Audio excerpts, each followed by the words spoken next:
చీకటిని వెలుగుగా మార్చేవాడు, గాఢాంధకారపు చీకటిని మధ్యాహ్నకాల తేజస్సులాగా మార్చేవాడు. నా సంకట స్థితులు దేవుడే చక్కదిద్దుతాడు అని సమస్య వచ్చిన తోడనే దేవుని సన్నిధిలో మోకరిస్తున్నావా? మనుషుల దగ్గరికి పరిగెత్తుతున్నావా?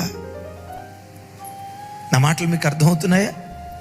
ఇంట్లో ఏదైనా సమస్య వచ్చింది, ఒక మాట అంట, మీ భార్యాభర్తల మధ్య ఏదో సమస్య వచ్చింది, భర్త ఏదో అని వెళ్ళిపోవటంతో ఒకవేళ కన్న తల్లిదండ్రులకు నీ బాధ చెప్పుకునే అమ్మాయిగా అయిపోయావా?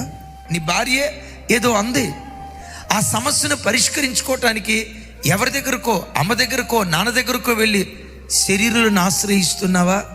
నా ప్రభు పిల్లరా, శరీరాలను ఆశ్రయిస్తే సమస్య వెంబడి సమస్య అధికమైపోతుంది.